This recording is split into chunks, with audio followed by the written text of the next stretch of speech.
Já imaginou ser deixada à beira da morte, com um bebê nos braços em plena tempestade de neve? Aline, abandonada por todos, encontra uma chance de sobrevivência quando um misterioso milionário, Bruno Goulart, a encontra na estrada. O que parecia um simples ato de bondade pode transformar-se em um jogo perigoso, onde forças ocultas e segredos do passado ameaçam destruir tudo. Já se emocionou no começo? Conta nos comentários de onde assiste. Curta essa história incrível. O vento uivava pela estrada deserta da Serra da Mantiqueira, como se fosse o prenúncio de uma tragédia. Era uma noite de dezembro, mas o inverno rigoroso havia chegado antes do esperado, cobrindo as montanhas com um manto branco e traiçoeiro. A neve caía em flocos grossos, dificultando a visibilidade e transformando a paisagem em um cenário de filme de terror. Aline Montalvão caminhava pela estrada com passos vacilantes, segurando nos braços um bebê de apenas 3 dias de vida. Seus pés descalços já estavam roxos de frio, e suas roupas,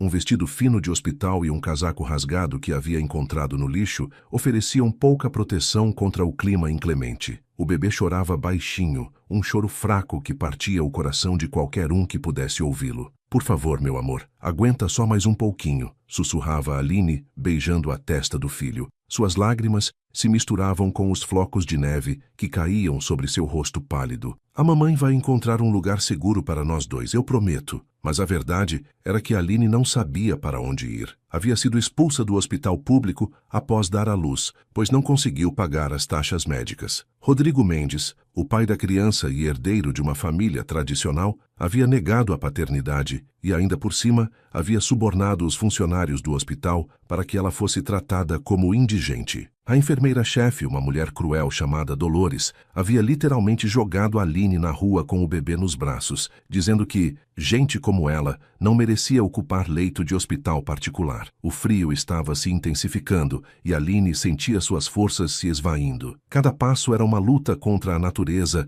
e contra o desespero que crescia em seu peito. O bebê havia parado de chorar, o que a preocupava ainda mais. Ela sabia que precisava encontrar abrigo urgentemente, ou ambos morreriam de hipotermia. "Alguém, por favor", gritou para o vazio, sua voz sendo abafada pelo vento. "Meu filho está morrendo." Mas apenas o eco de sua própria voz respondeu, ricocheteando pelas montanhas cobertas de neve. A estrada parecia infinita e não havia sinal de civilização por quilômetros. Aline começou a se perguntar se essa seria realmente a maneira como sua história terminaria, congelada na estrada, com seu filho inocente, pagando o preço por seus erros. Foi então que ela viu 2 luzes se aproximando na escuridão. Um carro vinha em sua direção, cortando a neblina e a neve com seus faróis potentes. Aline sentiu uma mistura de esperança e medo. Seria sua salvação ou apenas mais uma decepção? Ela acenou desesperadamente, gritando e implorando para que o motorista parasse. O veículo, uma Land Rover preta e luxuosa,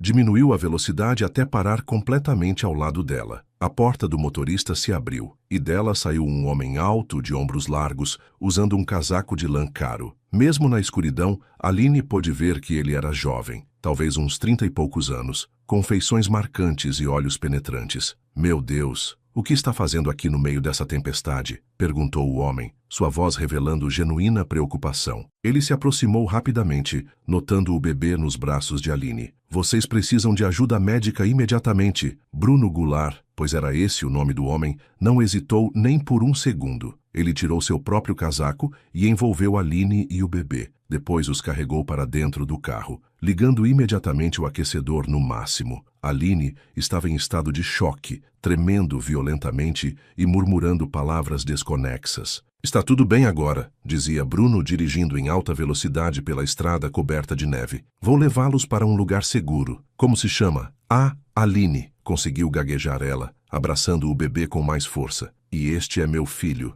Miguel." Bruno olhou pelo retrovisor e viu os olhos de Aline. Eram verdes como esmeraldas, mesmo cheios de lágrimas e medo. Havia algo naquela mulher que o tocou profundamente, uma vulnerabilidade que despertou todos os seus instintos protetivos. Ele havia saído de casa naquela noite para fugir de seus próprios demônios, jamais imaginando que encontraria duas almas perdidas que precisavam tanto de sua ajuda quanto ele precisava de um propósito em sua vida vazia. 2 anos antes daquela noite fatídica na Serra, Aline Montalvão era uma jovem de 22 anos cheia de sonhos e determinação. Filha de agricultores humildes do interior de Minas Gerais, ela havia conseguido uma bolsa de estudos para cursar administração na capital, algo que representava não apenas sua salvação pessoal, mas a esperança de toda a sua família sair da pobreza. Aline cresceu em uma pequena propriedade rural, onde seus pais João e Maria Montalvão plantavam milho e feijão em terra arrendada. A família vivia em uma casa simples de 3 cômodos, sem luxos, mas cheia de amor e valores sólidos. João era um homem trabalhador e íntegro, que sempre ensinou à filha que o caráter de uma pessoa vale mais que todo o ouro do mundo. Maria, por sua vez, era uma mulher doce e religiosa, que criou Aline com muito carinho, sempre incentivando seus estudos.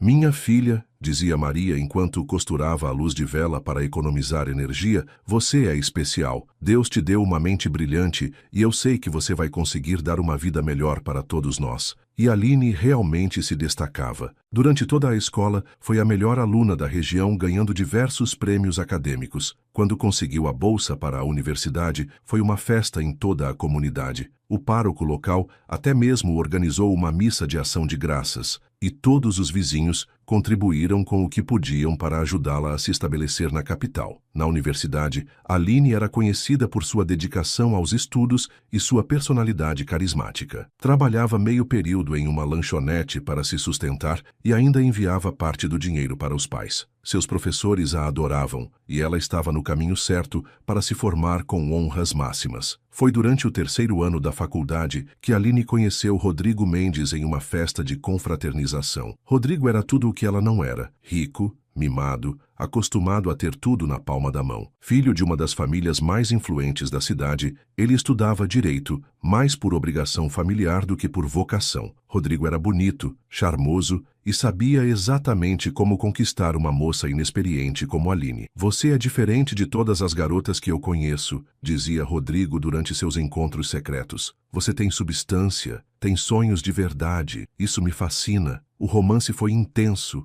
e apaixonado. Rodrigo fazia Aline se sentir especial, levava-a para restaurantes caros, dava-lhe presentes que ela jamais poderia comprar, mas tudo era feito às escondidas. Rodrigo deixava claro que seus pais jamais aceitariam um relacionamento com uma garota do interior sem berço. Aline, cega de amor, aceitava essa condição, acreditando que um dia ele teria coragem de assumir publicamente o relacionamento. A vida de Aline desmoronou quando ela descobriu que estava grávida. Rodrigo, que até então se mostrava apaixonado, mudou completamente de comportamento. Quando ela lhe contou a notícia, esperando uma reação de alegria ou pelo menos de responsabilidade, ele reagiu com frieza e desprezo. Isso é problema seu, disse ele, sem nem ao menos olhar nos olhos dela. Eu nunca prometi nada além de diversão. Se você foi ingênua de achar que isso era algo sério, o problema é seu. Aline ficou em choque. Rodrigo é seu filho. Como pode dizer isso? Meu filho. Ele riu com crueldade. Eu nem sei se esse bebê é meu. Uma garota como você, que aceita encontros escondidos,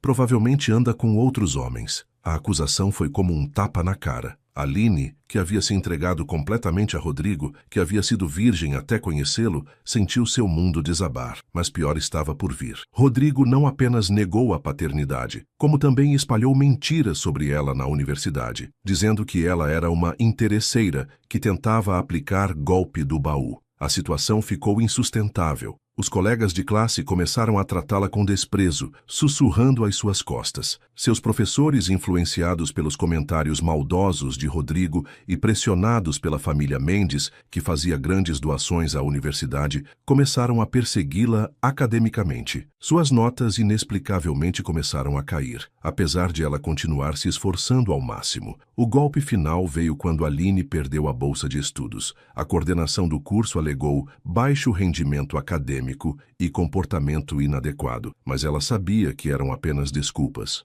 A família Mendes havia usado sua influência para destruir sua reputação e expulsá-la da universidade. Sem condições de pagar as mensalidades e sendo humilhada diariamente, Aline foi forçada a abandonar os estudos no último ano do curso. Seus sonhos de formatura, de dar uma vida melhor para sua família, de provar que uma menina do interior poderia vencer na vida, tudo foi por água abaixo. Grávida, sem dinheiro e sem perspectivas, Aline tentou voltar para a casa dos pais. Mas a situação lá também estava difícil. João havia adoecido e não conseguia mais trabalhar na roça. As contas se acumulavam e a propriedade estava sendo ameaçada de despejo. Maria, vendo o estado da filha, fez o maior sacrifício de sua vida. Vendeu suas únicas joias, uma aliança de casamento e um cordão de ouro que havia ganhado da mãe para dar dinheiro a Aline. Filha, disse Maria com lágrimas nos olhos, vai para a capital e tenha esse bebê. Não se preocupe conosco, Deus vai cuidar de tudo. Foi assim que Aline se viu novamente na capital, desta vez morando em uma pensão sórdida no centro da cidade, grávida e completamente sozinha. Ela tentou conseguir trabalho, mas sua barriga grande e a falta de referências profissionais tornavam a tarefa quase impossível. Quando conseguia alguns trabalhos eventuais, limpeza, entrega de panfletos, cuidar de crianças, o pagamento mal dava para pagar o aluguel do quartinho imundo onde morava. Durante a gravidez, Aline enfrentou todo tipo de dificuldade. Passou fome várias vezes, dormiu no frio, foi humilhada por proprietários de imóveis e empregadores, mas, através de tudo isso, ela mantinha uma coisa, o amor pelo bebê que carregava no ventre. Conversava com ele todos os dias, prometendo que daria tudo de si para protegê-lo e amá-lo. Meu pequenininho, sussurrava enquanto acariciava a barriga. Não importa o que aconteça, a mamãe vai cuidar de você. Nós vamos ser felizes, eu prometo. O parto foi traumático. Aline começou a sentir as contrações em plena madrugada, sozinha no quartinho da pensão. Conseguiu chamar uma ambulância, mas foi levada para um hospital público superlotado. Lá, foi tratada com descaso pelos funcionários que a viam apenas como mais uma mãe solteira e irresponsável. Miguel nasceu após 12 horas de trabalho de parto, durante as quais Aline sofreu sozinha, sem ninguém para segurar sua mão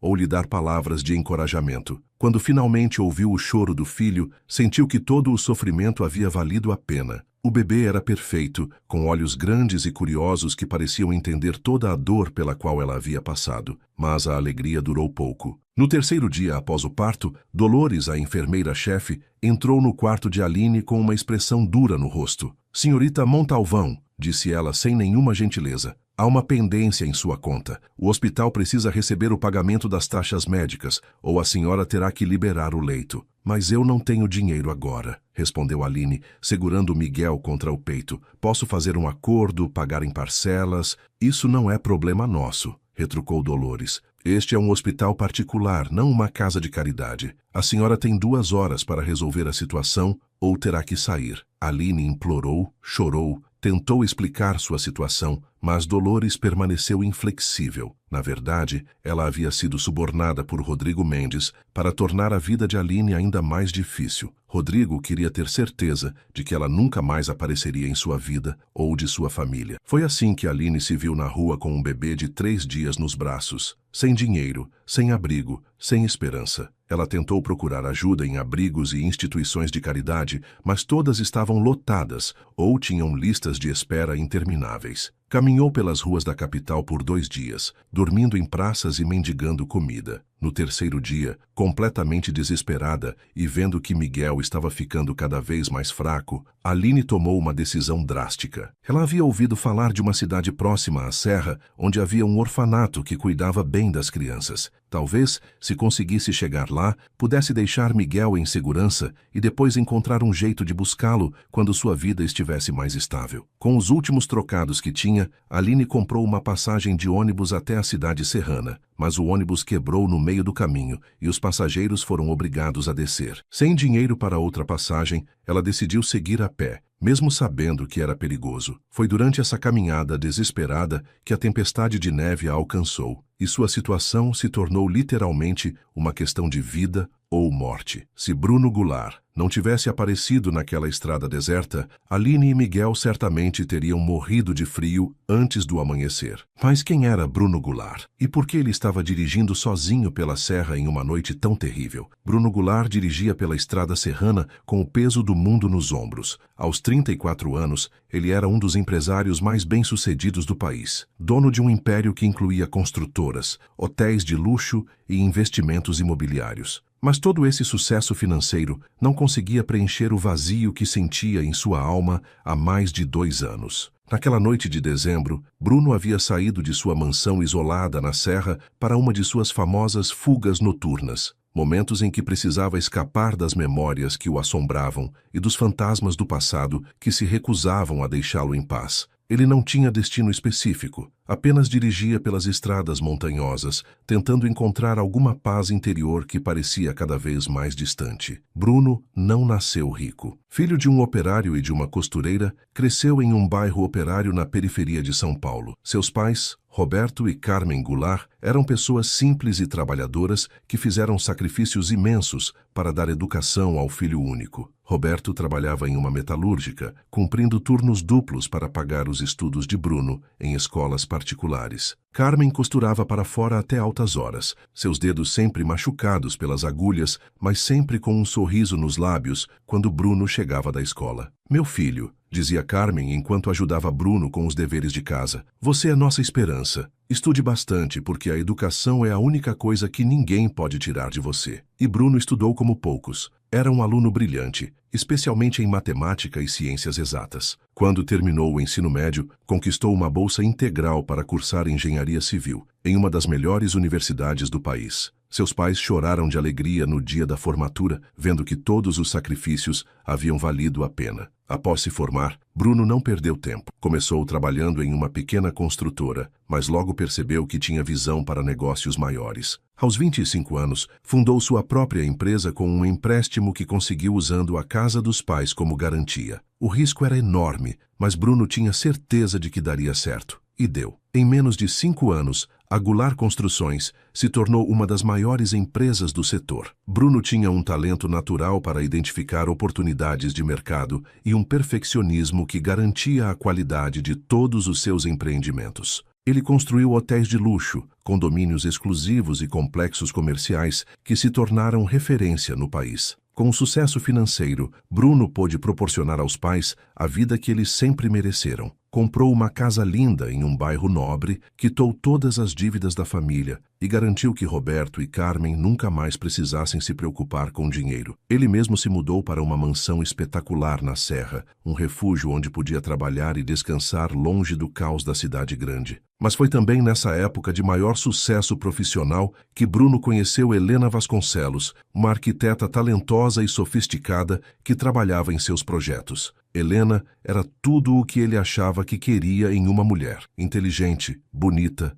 ambiciosa e de família tradicional. O casamento deles foi considerado o evento social do ano, unindo duas figuras proeminentes do mundo dos negócios. Por 2 anos, Bruno acreditou que tinha encontrado a felicidade completa. Helena era uma esposa dedicada e uma parceira de negócios excepcional. Juntos, eles construíram alguns dos empreendimentos mais bem-sucedidos da carreira de Bruno. Ela estava grávida de 3 meses quando tudo desmoronou. A tragédia aconteceu em uma tarde chuvosa de março. Helena estava voltando de uma reunião com clientes quando perdeu o controle do carro em uma curva perigosa da serra. O veículo capotou várias vezes antes de colidir com uma árvore. Quando os socorros chegaram, já era tarde demais. Helena morreu no local, levando junto o bebê que esperavam. Bruno nunca se perdoou por não ter insistido para acompanhá-la naquela reunião. Ele havia ficado no escritório resolvendo questões burocráticas que poderiam perfeitamente ter esperado. Se tivesse ido junto,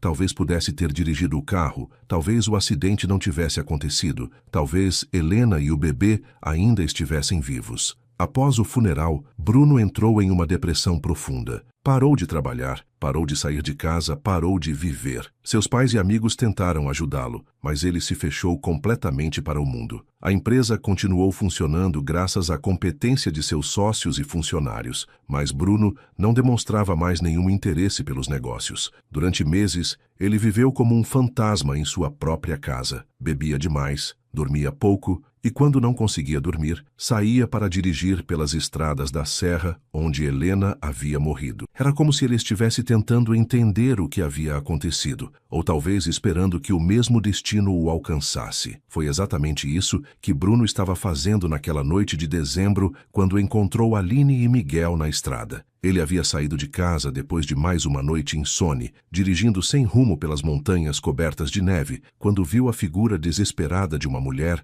segurando um bebê no meio da tempestade. O primeiro impulso de Bruno foi parar o carro. Mesmo em seu estado emocional devastado, ele não conseguiria seguir em frente, sabendo que havia duas vidas em perigo. Quando se aproximou de Aline e viu a situação desesperadora em que ela se encontrava, algo despertou dentro dele. Um instinto protetor que havia permanecido adormecido desde a morte de Helena. "Não se preocupe", disse Bruno enquanto ajudava Aline a entrar no carro aquecido. "Vou cuidar de vocês dois." Durante o trajeto até sua mansão, pois foi para lá que Bruno decidiu levá-los, ele observava pelo retrovisor a mulher que havia salvado. Mesmo em estado de choque e hipotermia, havia algo em Aline que o tocou profundamente. Talvez fosse a maneira corajosa como ela protegia o bebê. Ou talvez fosse a determinação que ele conseguia enxergar em seus olhos verdes, mesmo através das lágrimas. Quando chegaram à mansão, Bruno carregou Aline nos braços até o quarto de hóspedes, enquanto ela segurava Miguel contra o peito.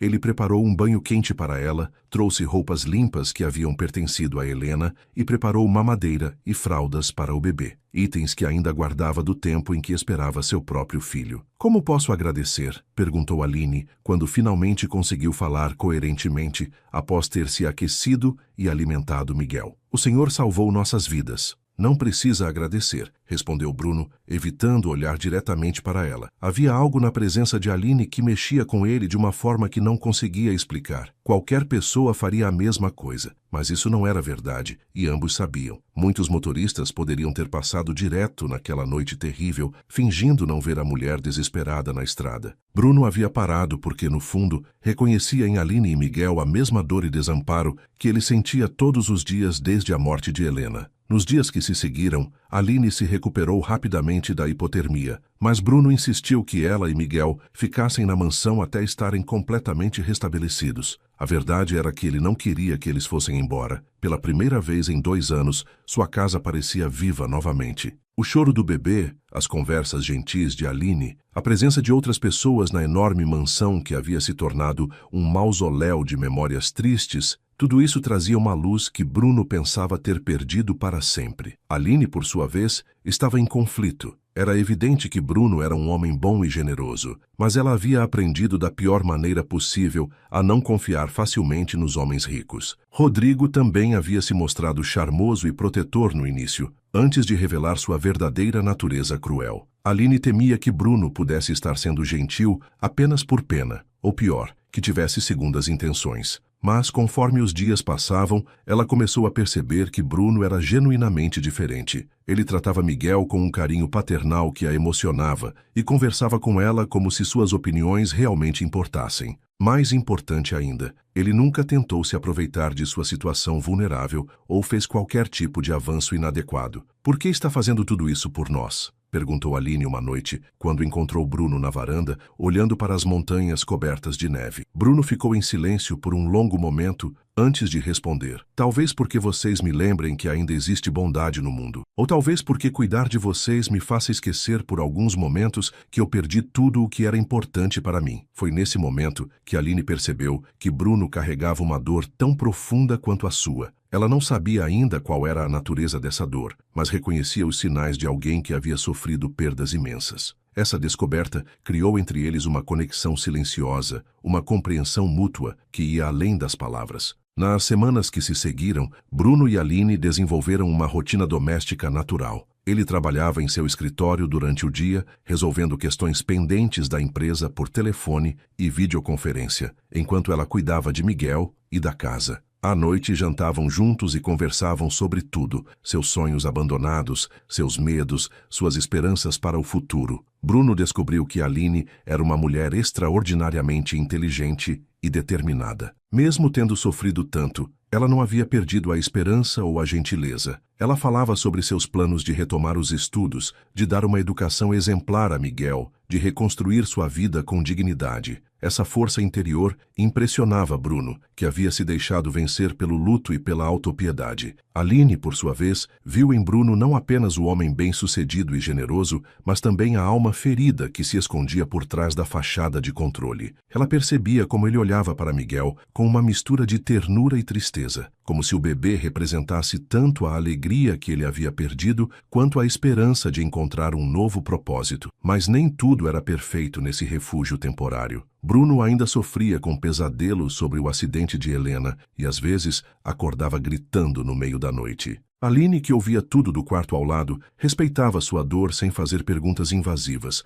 mas sempre deixava claro que estava ali se ele precisasse conversar. Uma noite, depois de um pesadelo particularmente terrível, Bruno saiu para a varanda e encontrou Aline já lá, embalando Miguel, que havia acordado chorando. Ele sente quando eu estou perturbado, disse Bruno, se referindo ao bebê. É como se ele soubesse. Crianças são sensíveis à energia ao nosso redor, respondeu Aline suavemente. Miguel perdeu o pai antes mesmo de nascer, então ele entende abandono e dor melhor do que qualquer adulto. E você? Perguntou Bruno, olhando diretamente nos olhos dela pela primeira vez. Como consegue ser tão forte depois de tudo que passou? Porque eu tenho ele. Aline beijou a testa de Miguel, e porque aprendi que às vezes quando perdemos tudo é quando encontramos quem realmente somos. Essa conversa marcou um ponto de virada em sua relação. A partir daquele momento, Bruno começou a se abrir mais sobre sua dor, e Aline passou a dividir com ele não apenas a criação de Miguel, mas também a responsabilidade emocional de ajudá-lo a se curar. Eles não perceberam quando a amizade começou a se transformar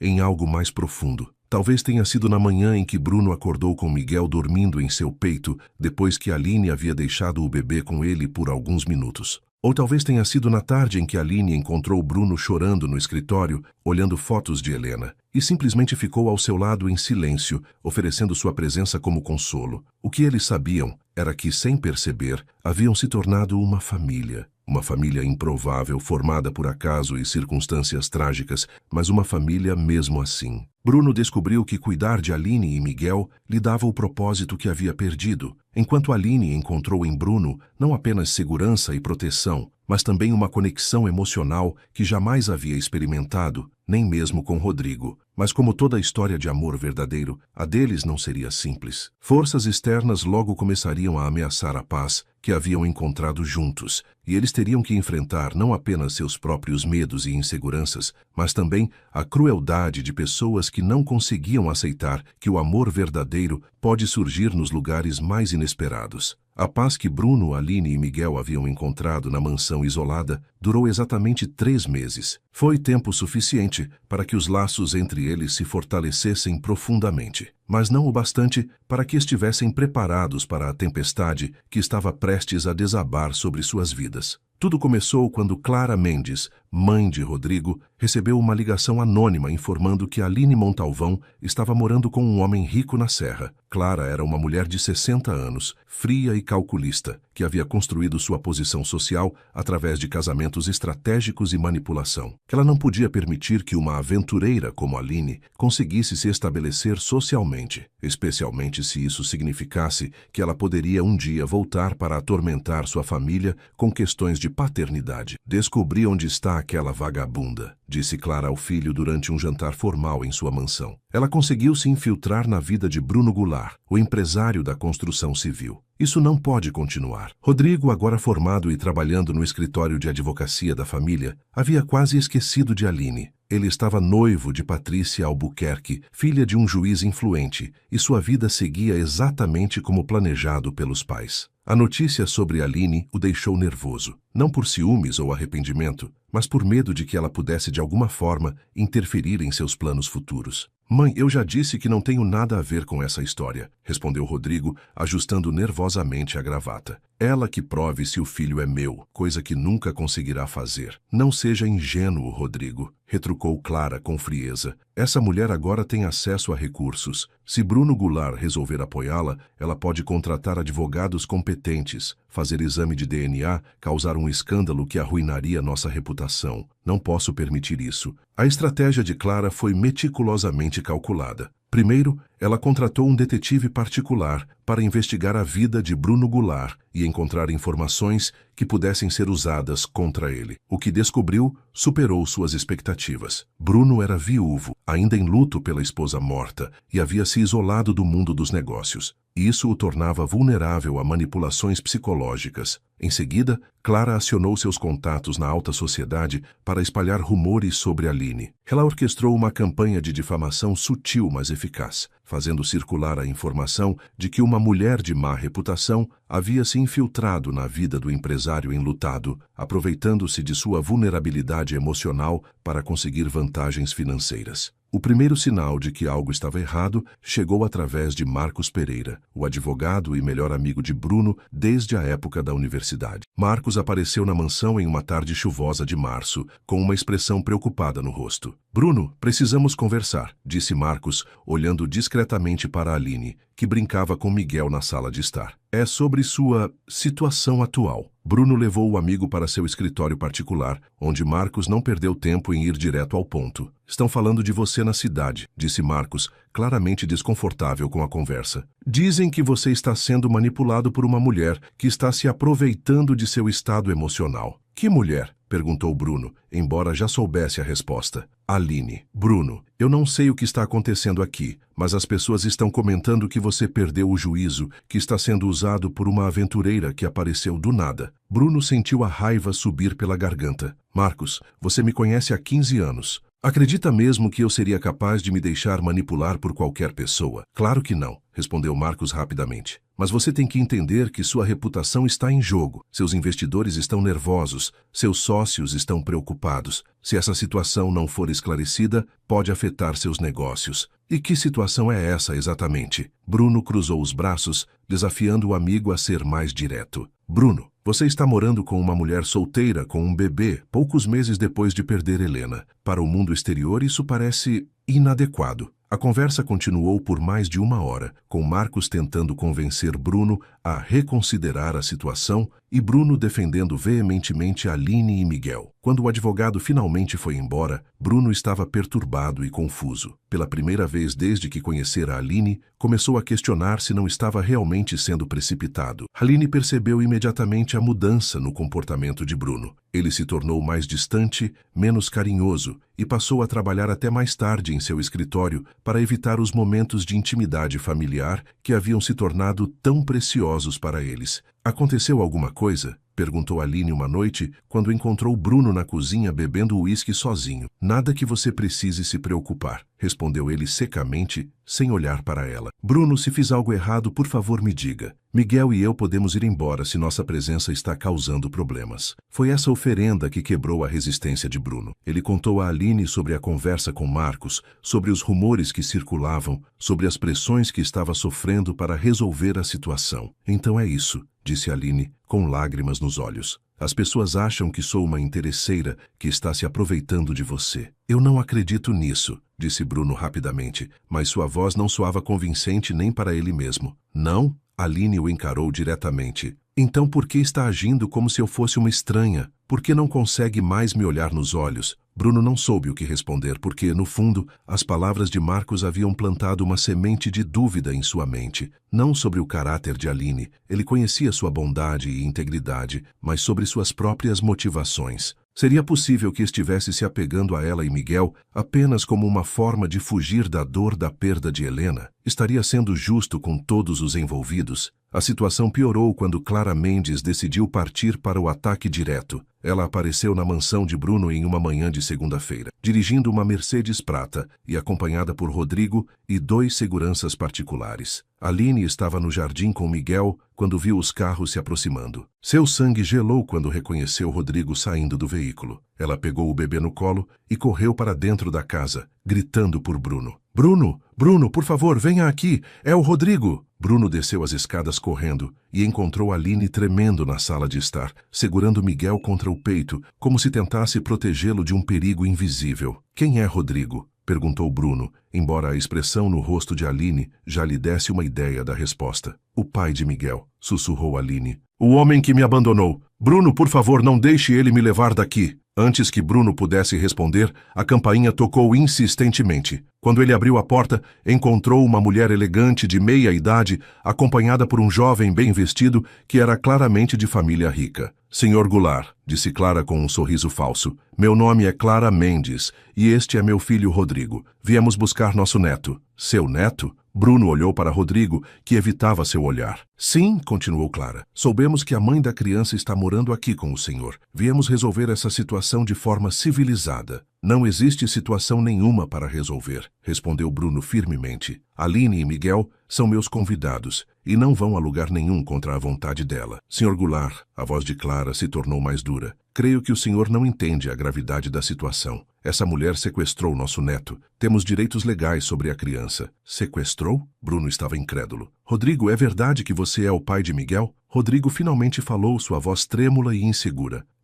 Bem, houve um relacionamento, mas eu nunca tive certeza da paternidade. Nunca teve certeza? A voz de Aline ecoou pela sala enquanto ela descia as escadas, ainda segurando Miguel. Você sabe muito bem que este bebê é seu filho, Rodrigo. Você simplesmente não quis assumir a responsabilidade. Aline, disse Rodrigo tentando soar conciliador, nós podemos resolver isso de forma madura. Volte para casa comigo e cuidaremos de tudo direito. Casa? Aline riu amargamente. Que casa, Rodrigo? Você me expulsou de sua vida, lembra? Me humilhou na universidade, destruiu minha reputação, fez com que eu perdesse minha bolsa de estudos e agora quer falar em casa. Clara perdeu a paciência com as reminiscências emocionais. Chega dessas dramatizações. Senhor Goulart, o senhor parece ser um homem inteligente. Certamente compreende que não pode se envolver com uma mulher de reputação duvidosa que está usando uma criança para conseguir vantagens financeiras. Com licença, Bruno sentiu a raiva subir pela garganta. Por favor, não se ofenda, continuou Clara, mas investiguei sua situação. O senhor perdeu a esposa recentemente e está em um estado emocional vulnerável. Essa mulher identificou sua fragilidade e está se aproveitando dela. Isso é uma mentira, exclamou Aline, mas Clara a ignorou completamente. Senhor Goulart, meu filho está disposto a fazer a coisa certa. Rodrigo vai reconhecer a paternidade oficialmente e fornecer suporte financeiro adequado para a criança. Mas em troca, queremos que ela venha morar conosco, onde o bebê terá acesso à educação e aos cuidados que merece. E Aline? Perguntou Bruno. Qual seria o lugar dela nesse arranjo? Aline receberia uma quantia generosa para recomeçar sua vida, respondeu Clara friamente. Longe daqui, é claro, seria melhor para todos os envolvidos. O silêncio que se seguiu foi ensurdecedor. Aline olhava para Bruno com os olhos cheios de lágrimas, esperando que ele defendesse ela e Miguel. Bruno olhava para Rodrigo, tentando entender como um homem podia abandonar uma mulher grávida e depois aparecer meses depois, querendo fazer a coisa certa. Saiam da minha casa, disse Bruno finalmente. Senhor Goulart, Clara não se moveu. Seja razoável. Nós podemos resolver isso de forma amigável, ou podemos envolver os tribunais. Temos recursos para uma batalha legal prolongada. O senhor tem?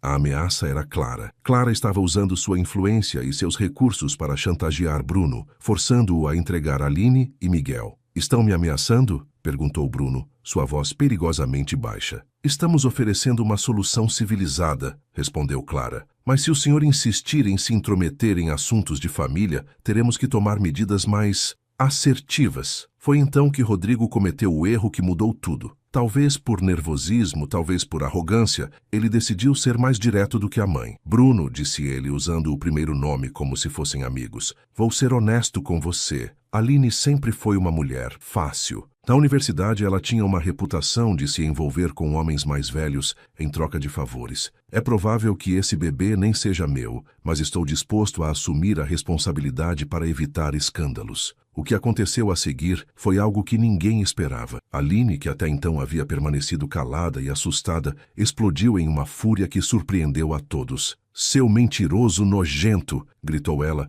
avançando em direção a Rodrigo com Miguel ainda nos braços. Como você ousa dizer essas mentiras sobre mim? Você sabe muito bem que eu era virgem quando nos conhecemos. Você sabe que nunca me envolvi com nenhum outro homem. Aline, se acalme, tentou dizer Bruno, mas ela estava fora de controle. Não, Bruno, não vou me acalmar. Cansei de ser humilhada por essa família de cobras. Ela se virou para Clara. Sua senhora sabe muito bem quem eu sou. Investigou minha vida toda. Sabe que seu filho me engravidou e me abandonou. Sabe que eu quase morri de frio na serra com este bebê nos braços. Prove, disse Clara friamente. Prove que meu filho é o pai dessa criança. Exame de DNA, respondeu Aline imediatamente. Vamos fazer um exame de DNA agora mesmo. O desafio pegou a família Mendes de surpresa. Eles esperavam que Aline recuasse, que aceitasse o dinheiro e desaparecesse. Não esperavam que ela tivesse coragem de confrontá-los diretamente. Muito bem, disse Clara após um momento de hesitação. Faremos o exame, mas quando ficar provado que essa criança não tem nada a ver com nossa família, quero vocês dois bem longe de nós. E quando ficar provado que Miguel é filho do Rodrigo, retrucou Aline, quero que ele assuma publicamente a paternidade e pague todos os danos que me causou. O exame foi agendado para a semana seguinte, em um laboratório neutro na capital. Durante os dias que antecederam o teste, a tensão na mansão era palpável. Bruno havia se tornado ainda mais distante, claramente perturbado com as revelações sobre o passado de Aline e com as pressões que estava sofrendo de todos os lados. Marcos apareceu mais 2 vezes, tentando convencer Bruno a reconsiderar toda a situação. Os sócios de Bruno ligavam constantemente, preocupados com os rumores que circulavam sobre sua vida pessoal. Alguns clientes importantes haviam cancelado reuniões, alegando preocupações sobre a estabilidade da empresa. Bruno, disse Aline na véspera do exame, talvez Clara tenha razão. Talvez eu esteja sendo egoísta ao me agarrar a você e Miguel. Talvez vocês tenham direito a uma vida melhor do que eu posso oferecer. Não diga isso, respondeu Bruno, mas sua voz soava cansada, derrotada. Estou dizendo porque é verdade, continuou Aline, lutando contra as lágrimas. Você me salvou, Bruno. Me deu 3 meses de felicidade que jamais pensei que fosse possível, mas eu não posso destruir sua vida por causa dos meus problemas. Aline, por favor, me deixe terminar. Ela o interrompeu. Amanhã faremos o exame. Quando ficar provado que Rodrigo é o pai de Miguel, eu vou aceitar a oferta da família dele. Vou pegar o dinheiro e desaparecer de suas vidas. E se eu não quiser que você desapareça? Perguntou Bruno, olhando diretamente nos olhos dela pela primeira vez em dias. Então você vai ter que escolher, respondeu Aline, entre uma vida tranquila, respeitável, bem-sucedida e uma vida complicada ao lado de uma mulher que só vai lhe trazer problemas. Na manhã seguinte, todos se encontraram no laboratório. O exame foi rápido e simples, apenas uma coleta de saliva de Rodrigo e Miguel. Os resultados estariam prontos em 48 horas. Durante esses 2 dias de espera, Bruno se isolou completamente. Não falava com Aline além do estritamente necessário. Passava horas em seu escritório falando ao telefone com advogados e consultores e parecia estar tomando decisões importantes sobre o futuro. Aline, por sua vez, começou a arrumar suas poucas posses, preparando-se para partir independentemente do resultado do exame. Ela havia tomado sua decisão. Não podia continuar sendo um fardo na vida de Bruno. Ele merecia ser feliz e ela só estava lhe trazendo problemas e complicações. Na manhã em que os resultados chegaram, Bruno estava em seu escritório quando o telefone tocou. Era Dr. Santos, do laboratório. Sr. Goulart, disse o médico, os resultados do exame de paternidade estão prontos. A probabilidade de paternidade é de 99,97%. Rodrigo Mendes é, sem sombra de dúvidas, o pai biológico da criança. Bruno desligou o telefone e ficou sentado em silêncio por vários minutos. Lá fora, podia ouvir Aline cantando baixinho para Miguel. Uma canção de ninar que ela sempre cantava quando queria acalmar o bebê. Era um som que havia se tornado familiar e reconfortante nos últimos meses. Um som que transformava a mansão fria em um lar acolhedor. Mas agora tudo mudaria. Com a paternidade confirmada, a família Mendes teria direitos legais sobre Miguel. E Bruno teria que decidir se estava disposto a lutar por Aline ou se preferia voltar à segurança de sua vida anterior, mesmo que isso significasse abrir mão da única felicidade real que havia encontrado desde a morte de Helena. A decisão que ele tomaria nos próximos minutos determinaria não apenas seu próprio destino, mas também o futuro de Aline e Miguel. E no fundo de seu coração, Bruno sabia que essa seria a escolha mais importante de sua vida. Bruno ficou sentado em seu escritório por mais de 1 hora, depois de receber a confirmação do exame de paternidade, lutando contra emoções conflitantes que ameaçavam despedaçar seu coração. Por um lado, sentia uma raiva imensa contra Rodrigo por ter abandonado Aline grávida e depois tentado difamá-la. Por outro lado, uma parte dele, a parte que havia sido condicionada pelos comentários de Marcos e pelas pressões sociais, sussurrava que talvez fosse melhor deixar Aline partir e reconstruir sua vida longe de toda essa confusão. Foi o som de Miguel, chorando no andar de cima, que o tirou de seus pensamentos tortuosos.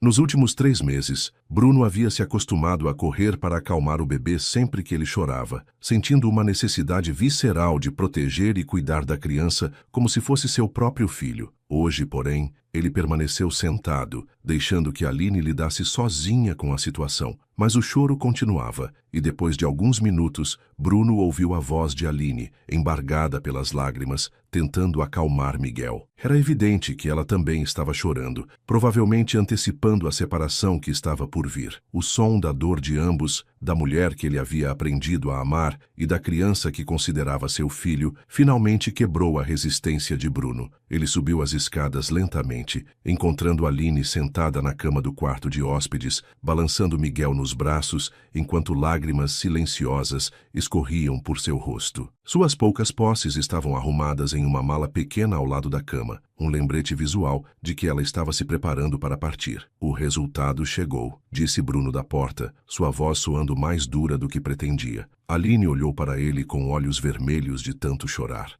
Rodrigo é o pai de Miguel, 99,97% de certeza. Aline fechou os olhos e assentiu, como se essa confirmação fosse apenas mais um golpe em uma série interminável de derrotas. Então está decidido. Eu vou aceitar a proposta da Clara. Miguel ficará com a família que pode dar a ele tudo o que eu não posso. É isso que você quer? Perguntou Bruno, entrando no quarto e se sentando na cadeira ao lado da cama. O que eu quero não importa, respondeu Aline, beijando a testa de Miguel. Importa o que é melhor para ele, e talvez também o que é melhor para você. Para mim? Bruno, eu vi como você ficou tenso depois da visita do seu amigo advogado. Vi como sua empresa está sendo afetada pelos rumores sobre nossa situação. Você construiu um império, tem responsabilidades, funcionários que dependem de você. Não posso ser a razão pela qual tudo isso desmorona. Bruno ficou em silêncio por um longo momento, observando Aline embalar Miguel com infinita ternura. Nos últimos 3 meses, ele havia testemunhado o amor incondicional dela pelo filho, sua força diante das adversidades, sua capacidade de encontrar alegria nas pequenas coisas da vida. Aline havia trazido luz para sua existência sombria, mas agora estava disposta a sacrificar sua própria felicidade pelo bem dele e de Miguel. Aline, disse Bruno finalmente, posso fazer uma pergunta? Claro. Durante todo esse tempo que estivemos juntos, você já sentiu alguma coisa por mim? Além de gratidão, quero dizer. A pergunta pegou Aline de surpresa. Ela o olhou diretamente nos olhos pela primeira vez em dias, tentando decidir se deveria ser honesta ou se deveria mentir para tornar a separação mais fácil para ambos. Bruno, disse ela suavemente, você salvou minha vida e a vida do meu filho. Me deu um lar quando eu não tinha para onde ir. Cuidou de nós como se fôssemos sua família. Como eu não poderia sentir alguma coisa por você? Isso não responde minha pergunta. Aline suspirou profundamente, sabendo que chegara o momento da verdade absoluta. Eu me apaixonei por você, Bruno. Completamente, desesperadamente apaixonada. Você é o homem mais bom, mais generoso, mais carinhoso que já conheci. Ver você brincar com Miguel, ver como você se tornou um pai para ele,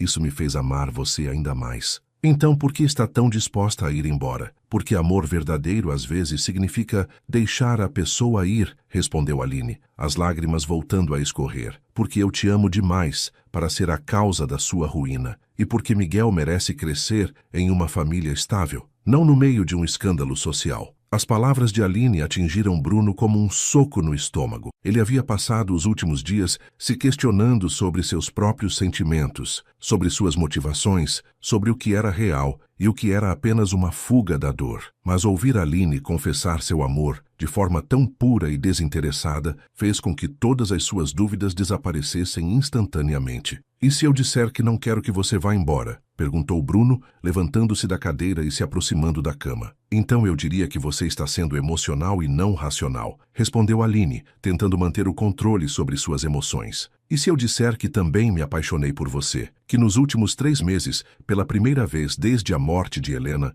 eu consegui imaginar um futuro que valesse a pena viver? Aline olhou para ele com incredulidade. Bruno, não diga isso apenas porque está com pena de mim. Pena. Bruno se sentou na beira da cama, pegando suavemente a mão livre de Aline. Aline, você é a mulher mais forte, mais corajosa, mais impressionante que já conheci. Você enfrentou o abandono, a pobreza, a humilhação, e ainda assim manteve sua dignidade e sua capacidade de amar. Você transformou Miguel em uma criança feliz e saudável, mesmo tendo que lidar com circunstâncias impossíveis. Você me ajudou a sair do buraco de depressão em que eu estava há 2 anos. Como eu poderia sentir pena de alguém assim? Mas sua empresa, sua reputação, podem ir para o inferno, disse Bruno com veemência que surpreendeu a ambos. Aline, eu construí um império financeiro, mas que valor isso tem se eu não tenho ninguém para dividir com quem eu amo? Você e Miguel me deram algo que eu pensava ter perdido para sempre. Uma família. Miguel, como se entendesse a conversa,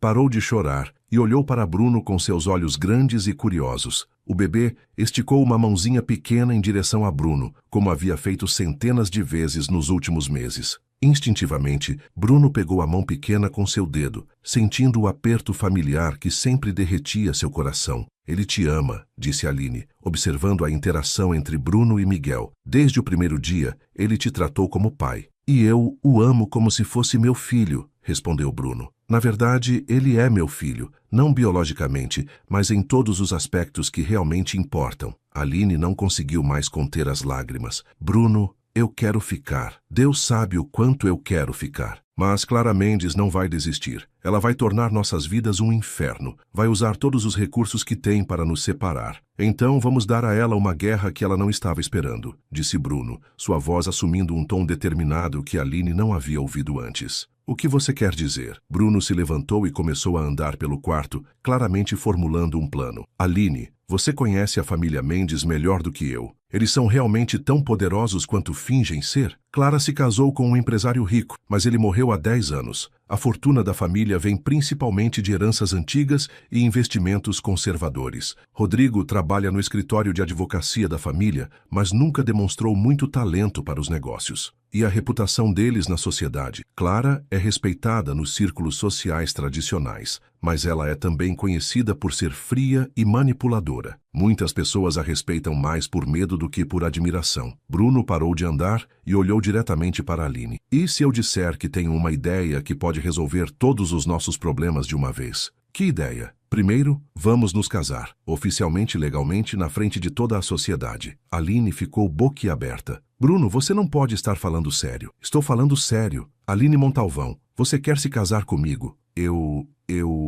Aline estava visivelmente em choque. Bruno, isso é loucura. Você não pode se casar comigo apenas para resolver um problema legal. Não estou me casando com você para resolver um problema legal, disse Bruno, ajoelhando-se ao lado da cama e pegando a mão dela com mais firmeza. Estou me casando com você porque te amo, porque quero passar o resto da minha vida ao seu lado, porque quero adotar Miguel oficialmente e ser o pai que ele merece. Mas sua reputação, seus negócios, meus negócios são sólidos. Minha empresa é bem-sucedida porque eu sou bom no que faço, não porque a sociedade aprova minha vida pessoal. E quanto à minha reputação, prefiro ser conhecido como o homem que lutou pelo amor verdadeiro do que como o empresário que se curvou às pressões sociais. Miguel, ainda nos braços de Aline, começou a balbuciar alegremente, como se aprovasse a proposta de casamento. Aline olhou para o filho, depois para Bruno, tentando processar tudo o que estava acontecendo. Bruno, disse ela finalmente, mesmo se eu aceitar, Clara não vai desistir. Ela vai continuar causando problemas, tentando provar que eu sou uma interesseira, que você está sendo manipulado. Ah, mas aí entra a segunda parte do meu plano, disse Bruno com um sorriso que Aline não via há semanas. Vamos dar a Clara Mendes exatamente o que ela está pedindo, uma batalha pública, mas vamos lutar com nossas próprias armas. Que armas? A verdade. Aline, você tem toda a documentação da sua época na universidade? Suas notas, seus prêmios acadêmicos, cartas de recomendação dos professores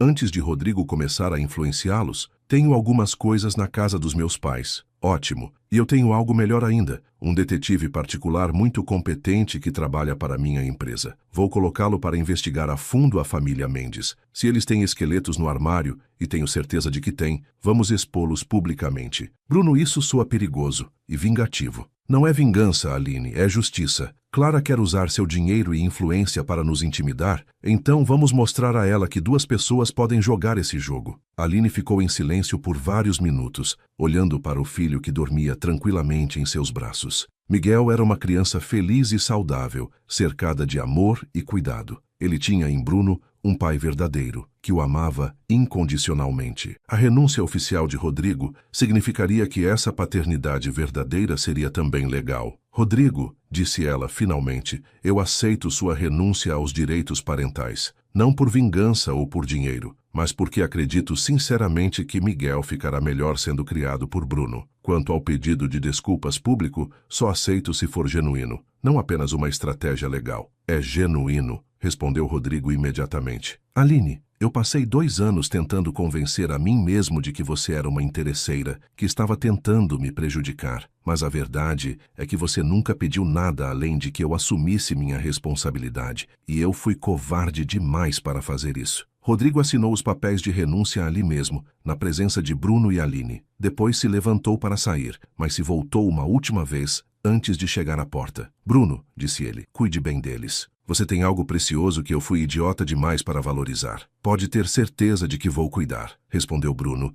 envolvendo Aline e Miguel em um abraço protetor. Depois que Rodrigo saiu, Aline desatou a chorar, não de tristeza, mas de alívio e liberação. Durante 2 anos, ela havia carregado o peso da rejeição e do abandono. Finalmente, essa ferida estava sendo cicatrizada. Acabou, sussurrou ela, enterrando o rosto no peito de Bruno. Finalmente acabou. Não, disse Bruno beijando o topo da cabeça dela. Não acabou. Está apenas começando. Nossa vida real, nossa família real, está apenas começando. Se eu disser sim, disse ela finalmente, se eu aceitar me casar com você e entrar nessa guerra contra os Mendes, você tem certeza de que não vai se arrepender? Não vai acordar um dia e pensar que cometeu o maior erro da sua vida? Bruno pegou Miguel dos braços de Aline e o ergueu no ar, provocando risadinhas gostosas do bebê. Aline, vou fazer uma pergunta para você. Nos últimos 3 meses, qual foi o dia mais feliz da sua vida? Aline pensou por um momento. O dia em que Miguel sorriu pela primeira vez. Foi há 2 semanas, quando você estava brincando com ele na sala. Ele olhou para você e deu aquele sorriso banguela mais lindo do mundo. E sabe qual foi o meu dia mais feliz nos últimos 2 anos? Qual?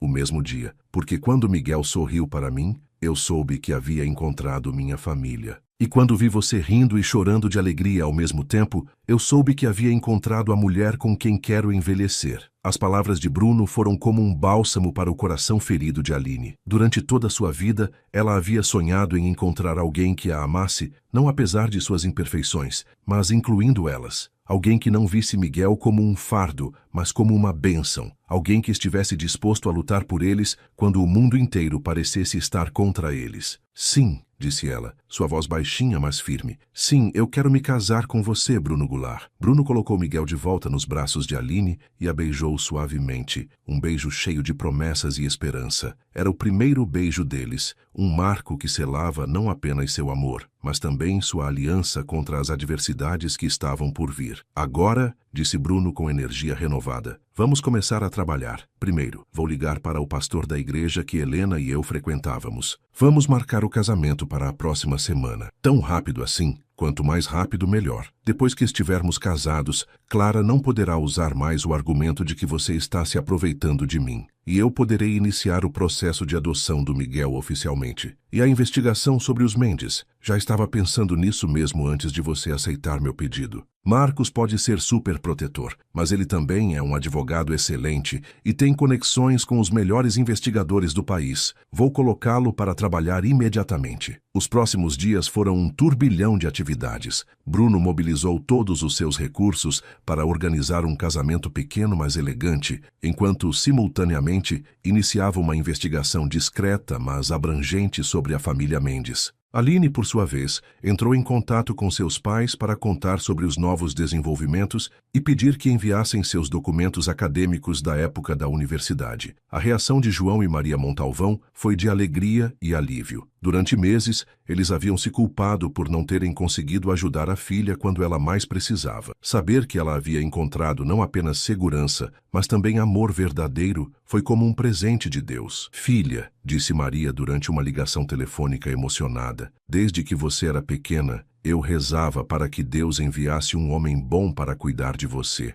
Parece que minhas orações foram atendidas. Mas mãe, respondeu Aline, vocês não acham que é estranho eu me casar tão rápido? Talvez as pessoas tenham razão quando dizem que sou interesseira. Aline Maria Montalvão. A voz de João soou firme do fundo. Você foi criada para ser uma mulher honesta e trabalhadora. Não deixe que as palavras de gente mal intencionada façam você duvidar do seu próprio caráter. Se esse homem te ama e quer formar uma família com você e Miguel, aceite essa bênção com gratidão. Enquanto isso, Clara Mendes não estava parada. Ela havia ficado furiosa quando soube pelos seus informantes que Bruno e Aline estavam planejando se casar. Isso complicava significativamente seus planos de separar Aline de Miguel e afastar ambos da vida de Bruno. Isso não pode acontecer, disse Clara a Rodrigo durante uma reunião familiar tensa. Se eles se casarem, perderemos qualquer argumento legal sobre a guarda de Miguel. Mãe, talvez seja melhor deixar as coisas como estão, sugeriu Rodrigo, claramente desconfortável com toda a situação. O DNA provou que o bebê é meu filho, mas isso não significa que eu quero criá-lo. Na verdade, prefiro que Bruno Goulart se responsabilize por ele. Rodrigo, você não entende as implicações disso, retrucou Clara com impaciência. Se permitirmos que essa mulher se case com um homem rico e respeitado, ela ganhará status social e recursos financeiros. Um dia, ela pode decidir voltar para nos atormentar, exigir reconhecimento público da paternidade, causar escândalos que podem afetar sua carreira e seu casamento com Patrícia. Mas mãe, se ela está feliz com Bruno, por que faria isso? Porque mulheres como ela nunca estão satisfeitas, disse Clara com desprezo. Elas sempre querem mais. Primeiro, ela se contentava em ser sustentada por Bruno. Agora,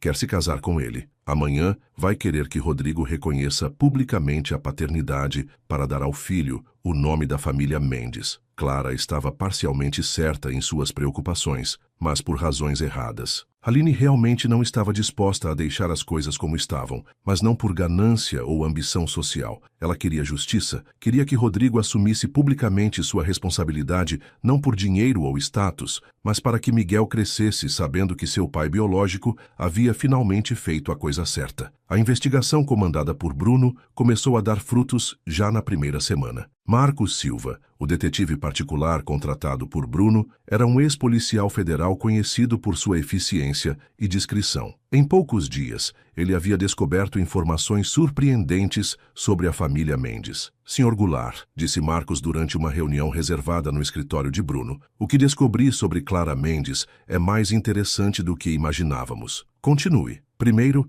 a situação financeira da família não é tão sólida quanto eles fazem parecer. Clara perdeu muito dinheiro em investimentos ruins nos últimos anos. A mansão onde eles moram está hipotecada e eles devem quantias significativas para várias instituições financeiras. Isso explica por que ela está tão desesperada para manter as aparências, murmurou Bruno. Exato, mas tem mais. Rodrigo Mendes tem um histórico de comportamento questionável que vai muito além do caso com Aline. Encontrei pelo menos 3 outras mulheres que tiveram relacionamentos com ele durante a universidade e que foram posteriormente intimidadas para ficarem caladas sobre abusos psicológicos e, em um caso, físico. Bruno sentiu o sangue ferver. Ele bateu em mulheres? Uma delas, uma colega de classe chamada Júlia Santos, foi hospitalizada após uma discussão com Rodrigo. Na época, a família dela foi procurada por representantes dos Mendes e pressionada a não registrar ocorrência policial. Em troca, receberam uma quantia em dinheiro para pagar as despesas médicas.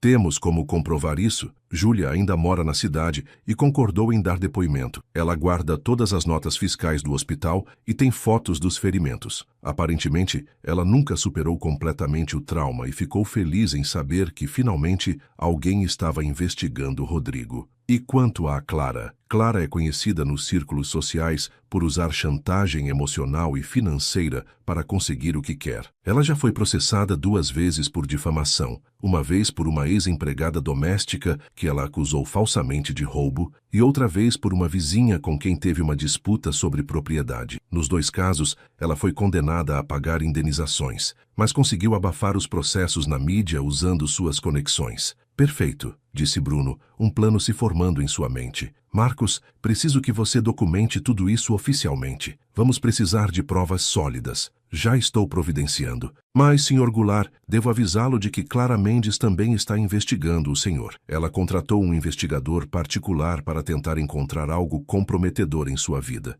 Bruno riu amargamente. Ela pode investigar à vontade. Minha vida é um livro aberto. O pior que ela vai encontrar é que fiquei deprimido depois que perdi minha esposa, o que é perfeitamente compreensível. Na verdade, senhor, é exatamente isso que ela está explorando. Seus informantes me disseram que ela está espalhando rumores de que o senhor está mentalmente instável, que está tomando decisões irracionais por causa do luto não resolvido. Deixe ela tentar, disse Bruno com determinação. Quando terminarmos com nossa investigação, ela vai ter problemas muito maiores para se preocupar do que com minha saúde mental. O casamento de Bruno e Aline foi marcado para a sexta-feira seguinte, em uma cerimônia íntima na igreja onde Bruno e Helena haviam se casado anos antes. Pastor Miguel, um homem sábio e compassivo que conhecia Bruno há décadas, concordou em realizar a cerimônia depois de uma longa conversa com o casal. Bruno, disse o pastor na véspera do casamento, eu sei que você amou Helena profundamente e sei que sua morte foi um golpe terrível. Mas também vejo como Aline e Miguel trouxeram luz de volta à sua vida. Acredito sinceramente que este casamento é uma bênção, não apenas para vocês dois, mas também para esta criança que precisa de um pai amoroso. Obrigado, pastor Miguel, respondeu Bruno. Suas palavras significam muito para mim. E Aline, o pastor se voltou para ela. Você tem certeza de que está se casando pelos motivos certos? Não por gratidão ou segurança, mas por amor verdadeiro? Pastor, respondeu Aline, segurando Miguel no colo. Eu amo Bruno mais do que jamais pensei ser possível amar alguém. Ele não apenas salvou nossas vidas, ele nos deu uma família. Não posso imaginar um futuro sem ele. A cerimônia foi simples, mas emocionante. Além do pastor, as únicas pessoas presentes foram Marcos, que havia finalmente aceitado Aline depois de conhecer melhor sua história, os pais de Aline, que viajaram especialmente para a ocasião, e alguns funcionários próximos de Bruno. Miguel, vestido com um macacão branco pequeno, dormiu pacificamente nos braços de Aline durante toda a cerimônia, como se soubesse que estava testemunhando um momento sagrado. Quando Bruno e Aline trocaram alianças e se beijaram para selar o casamento, não havia um olho seco na igreja. Mesmo Marcos, que havia sido inicialmente cético quanto ao relacionamento, se emocionou ao ver a felicidade genuína de seu melhor amigo. Agora somos uma família de verdade, sussurrou Bruno no ouvido de Aline depois do beijo, enquanto segurava Miguel nos braços. Para sempre, respondeu ela, as lágrimas de alegria escorrendo livremente por seu rosto. Mas a alegria do casamento seria de curta duração. Clara Mendes havia passado a semana planejando sua contraofensiva e estava pronta para declarar guerra total contra o novo casal. Ela não sabia ainda que Bruno e Aline também estavam se preparando para uma batalha, mas desta vez com armas muito mais poderosas do que ela imaginava. A verdadeira guerra estava apenas começando. Fiel à sua palavra, Rodrigo publicou um pedido de desculpas completo nos principais jornais no dia seguinte. Ele assumiu total responsabilidade por seu comportamento, pediu desculpas publicamente a Aline e às outras mulheres que havia maltratado e anunciou que estava renunciando a todos os direitos parentais sobre Miguel para que Bruno pudesse adotá-lo oficialmente. O pedido de desculpas foi bem recebido pela opinião pública, que viu nele um ato de maturidade e responsabilidade. Algumas pessoas permaneceram céticas, acreditando que era apenas uma estratégia para minimizar suas consequências legais, mas a maioria reconheceu que levou coragem para admitir publicamente erros tão graves. Clara Mendes, por outro lado, não conseguiu aceitar a derrota. Ela continuou lutando legalmente contra Bruno e Aline, tentando provar que o casamento era uma farsa e que Aline era uma interesseira. Mas seus esforços foram em vão. As evidências contra ela e sua família eram esmagadoras, e ela não tinha mais apoio da opinião pública ou da mídia. Eventualmente, Clara foi condenada por obstrução da justiça e intimidação de testemunhas. Ela recebeu uma sentença de prisão suspensa e uma pesada multa, além de ser obrigada a pagar indenizações para Júlia Santos e as outras mulheres que haviam sido intimidadas por sua família. 6 meses após o casamento, Bruno adotou oficialmente Miguel em uma cerimônia que foi tão emocionante quanto o próprio casamento. Miguel, agora com quase 1 ano de idade, era um bebê feliz e saudável que claramente adorava seu pai adotivo. Quando o juiz pronunciou Bruno como pai legal de Miguel, não havia um olho seco no tribunal. Miguel Goulart, disse Bruno, erguendo o filho no ar. Bem-vindo oficialmente à nossa família. Com o dinheiro que Rodrigo havia oferecido, Aline fundou a Fundação Esperança, uma organização que ajudava mulheres jovens em situações vulneráveis, especialmente mães solteiras que haviam sido abandonadas pelos pais de seus filhos. A fundação oferecia assistência legal, apoio psicológico, treinamento profissional e bolsas de estudo. Aline também voltou à universidade para terminar seu curso de administração. Desta vez, ela foi recebida como uma heroína pelos professores e colegas que haviam testemunhado sua injusta perseguição anos antes. Ela se formou com louvor e passou a administrar sua própria fundação com a mesma competência que havia demonstrado em seus estudos. Bruno, inspirado pela força e determinação de sua esposa, expandiu suas atividades empresariais para incluir projetos sociais. Ele construiu um complexo habitacional subsidiado para famílias de baixa renda e financiou um programa de bolsas de estudo para jovens carentes. A mansão, que antes havia sido um mausoléu solitário de memórias, se transformou em um lar cheio de risadas, amor e vida. Bruno e Aline organizavam jantares para amigos e família, comemorações de aniversário do Miguel que enchiam a casa com crianças e alegria, e noites silenciosas junto à lareira, onde planejavam seu futuro juntos. 2 anos após o casamento, Aline deu à luz uma filha que eles chamaram de Helena, em homenagem à primeira esposa de Bruno, com a bênção de Aline. A pequena Helena tinha os olhos verdes da mãe e o queixo determinado do pai, e era adorada por seu irmão mais velho Miguel, que se nomeou seu protetor oficial. Olhe só isso, disse Bruno uma noite, enquanto sentavam na varanda vendo Miguel empurrar Helena em seu balanço de bebê. 3 anos atrás, eu pensava que minha vida havia acabado. Estava convencido de que nunca mais seria feliz. E agora? Perguntou Aline, se aconchegando mais perto do marido. Agora percebo que às vezes perder tudo é a única maneira de encontrar o que realmente precisamos, respondeu Bruno, envolvendo-a nos braços. Eu precisava perder minha vida antiga para encontrar minha vida real. Precisava perder minha primeira família para encontrar minha família eterna. Você já se arrependeu? Perguntou Aline. De todo o drama, toda a luta, todas as complicações que trouxe para sua vida? Bruno olhou para sua esposa, a mulher que havia se transformado de uma garota desesperada, abandonada na neve, em uma empresária bem-sucedida, mãe amorosa e sua companheira mais próxima. Ele olhou para Miguel, que pacientemente ensinava sua irmãzinha como bater palmas. Olhou para Helena, que gorgolejava feliz enquanto balançava para frente e para trás. Aline, disse ele, sua voz cheia de convicção, se eu tivesse que passar por cada momento de dor, cada batalha, cada desafio novamente para terminar aqui com você e nossos filhos, eu faria isso 1000 vezes. Mesmo a neve? Mesmo aquela noite terrível quando você nos encontrou na estrada? Especialmente aquela noite, Bruno sorriu, lembrando do momento que havia mudado tudo. Aquela foi a noite em que parei apenas de existir e comecei a viver novamente. Aquela foi a noite em que encontrei meu propósito. Enquanto o sol se punha sobre as montanhas, pintando o céu em tons brilhantes de laranja e rosa, Bruno e Aline ficaram sentados em silêncio confortável, observando seus filhos brincarem. A mansão, que antes ecoava com solidão, agora ressoava com risadas. O homem que antes estava consumido pela tristeza havia encontrado alegria novamente. A mulher que antes havia sido abandonada com um bebê na neve havia encontrado não apenas abrigo, mas amor, respeito e uma parceria que duraria a vida toda. À distância, eles podiam ver as luzes da cidade onde sua história havia começado, onde Aline havia lutado e sofrido, onde Bruno havia construído seu império, onde ambos haviam aprendido que às vezes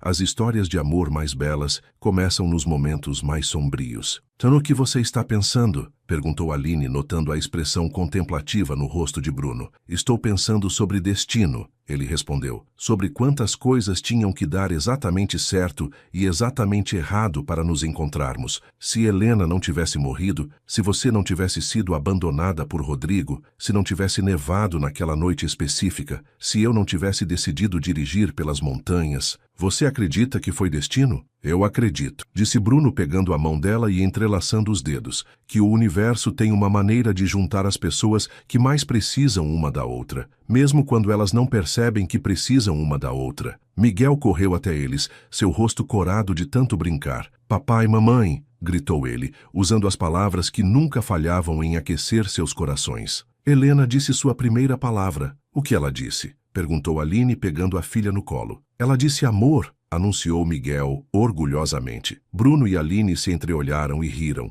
Provavelmente era apenas balbucios de bebê, mas eles escolheram acreditar na interpretação de seu filho. Em uma família que havia nascido de circunstâncias tão difíceis, parecia apropriado que amor fosse a primeira palavra de sua filha. Enquanto caminhavam de volta para casa juntos, Bruno carregando Miguel nos ombros, Aline segurando a bebê Helena, todos rindo e conversando ao mesmo tempo, eles eram o retrato perfeito de uma família que havia superado todos os obstáculos através do amor, determinação e fé um no outro. Atrás deles, as montanhas permaneciam eternas e protetoras, testemunhas de uma história de amor que havia começado com abandono e desespero, mas havia florescido em esperança, cura e felicidade. A neve que antes ameaçara destruí-los havia se tornado o cenário de sua salvação. E nos anos que viriam, quando Miguel e Helena perguntassem sobre como seus pais se conheceram, Bruno e Aline contariam a verdade, que o amor tem o poder de transformar mesmo os momentos mais frios e sombrios